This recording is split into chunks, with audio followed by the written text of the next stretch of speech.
no? Babaliktad? Posible, mga kababayan. Eh, Mark, paano mo naman nasabing posibleng bumaliktad si Morales? Kasi po, mga bossing, siyempre diyan kakausapin ni Jinggoy Estrada, kakausapin po ni Senator Chis Escudero, mga bossing.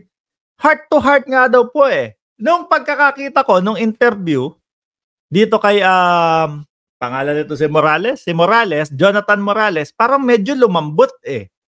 Tapos makita mo yung mukha ni Maharlika parang umaasim, ano, mukhang ano to mukhang malambot na kay Jinggoy Estrada ito Oh, sabi ni Edgy, penetrante, bakit ikaw? Di ka ba sinungaling? Eh, sinungaling ba ako na sinabi ko yung mga Duterte vlogger nag-aaway-away na? Puntahan mo doon sa channel nila, makikita mo, madidismaya ka. Eh, sinungaling ba ako na sinabi ko na nakalabas na si Picoy? Oh, tingnan mo sa mga pahayagan, ibinalita na nakalabas na si Picoy. Oh, di ba? Eh, tingnan mo si Maharlika. Yung pideya-pideya niya daw. O, nasaan? Walang narating.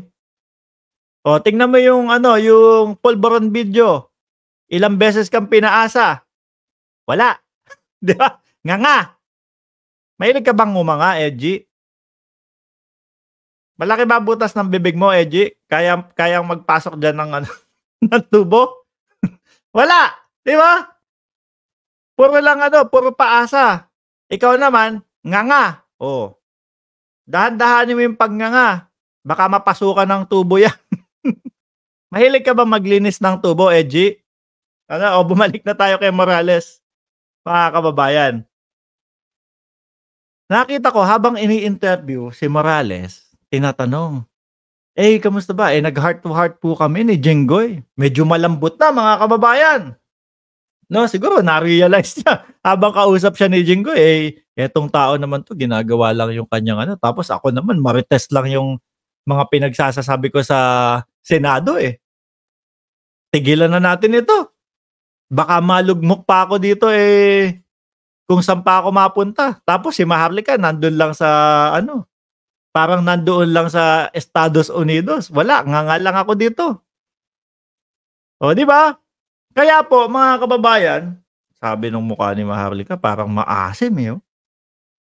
Lumalambot kay Jinggoy ito So, ako, isa sa naiisip ko, mga bossing, syempre, kaya nga sila kinontempt eh, di ba?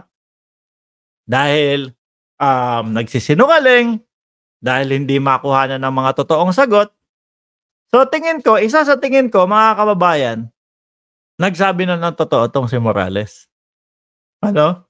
Ramdam ko, mga bossing, na mga ilang vlog yan, eh, kumbaga lalambot na din po yan. Matatapos na, wala nang maibatikos eh. Onti na lang po. Di ba? So kaya, isa sa napansin ko, mga kababayan, etong sinasabi nila na Pidea Leak kuno, mga bossing, patapos na po ito. Kaya naman si Roque, may kaso kay Trillanes. Kaya naman itong si Roque, nagbubukas na ng panibagong issue. Di ba? Nagbubukas na ng panibagong issue. Kasi daw gusto ni Pangulong Bongbong Marcos na mag-extend kasi huhulihin daw po ng Estados Unidos. Mga kababayan, huhulihin daw po ng Estados Unidos, mga bossing. Sabi ko, ang galing naman. Mananahi ba to si Roque? Ang galing magtahi kung ano-ano eh. So, ganyan na lang po, mga kababayan, yung pagkakasunod-sunod ng mga gawa nilang issue. Diba? O walang nangyari sa Pidea Leak. Patapos na. Nasibak pa si Subiri dahil dito sa Pidea Leak na to. Tapos, hinudas naman pala. Hinudas naman pala. Kasama din pala yung ipinagtanggol niya kasama doon sa bumoto para matanggal siya. Nakikita niyo po, wag kayong magtaka, mga kababayan. Pagbagsak ng mga views niyan, lalo na si Maharlika, mga ilang buwan, sasalita na naman yan. Eto na, ilalabas na.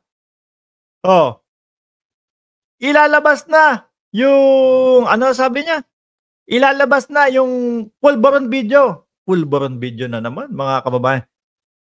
Sabi ni Jill Amor, Kuya, kilala po ni ma'am ko si Picoy, etong babaeng nasa, prop. Asan 'yan? Sige, i-email niyo ako nandiyan yung email ko. Email niyo ako para makarating tayo kay Picoy, mga kababayan. Ma-interview natin si Picoy, mga bossing.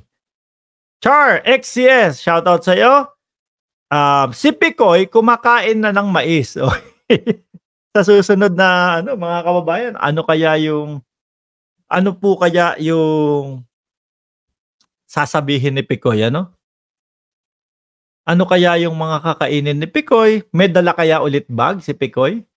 Dapat si Morales, meron na din. Dapat Boy Scout siya. 'Di po ba mga kababayan? Eh, wala, mahina si Morales, eh. Oh, pero, ramdam ko po mga kababayan talagang babalentong 'yan. Ano, baka sa susunod na mga hearing naku sabihin mo na ba 'to, "Wag na natin, ramdam ko na, eh, baka bumalentong na ito." Oh, pero dahil po medyo may katigasan ang mga mokmok nila, itutuloy pa 'yan, pang-anim na hearing. Kasi hindi pa nila nakukuha yung talagang gusto nila, mga boss. No, yung kumonek, inuunti-unti tayo, kukonek, no? Kukonek, papunta saan? Oh, papunta kay First Lady. Yun yung talagang target nila. Hindi nila target yung ano, yung mapakulong, mapababa si Pangulong Bongbong Marcos dito sa PIDEA leak na to. Hindi kaya niyang PIDEA leak na yan mapababa, eh. Ang gusto lang po niya mga yan, mapahiya ang ating Pangulo, mga bossing. 'Di ba? Bakit hindi mo pag-usapan yung kaso ni Maharlika? Sabi ni Michelle Ramirez. Kaso na yun, nakasampa na yun. 'Di ba sila na mag-usap doon. Oh, eh, tinatakbuhan niya, eh, hindi nga ayaw harapin yung sumon. 'Di ba? Eto naman si Mahar Luka, si Hitad, Black Widow, nagpupulburon pala. Buti pa nga mga admin vloggers, laki ng suporta sa admin at kay PBBM. Ayan, batiin mo man ako diyan sa live mo, si Wewe ito. Sinong Wewe 'yon? Salamat. Salamat Wilfredo Mojico or alias Wewe. Shout out sa iyo. No to Pro China next ay kilala niyo na 'yan, Sir Marvin. Kung sino 'yang mga maka-China na 'yan. Dumako tayo sa pang-apat na topic natin. Malulungkot ba kayo dito? Baka matuwa pa kayo, eh. Ano po?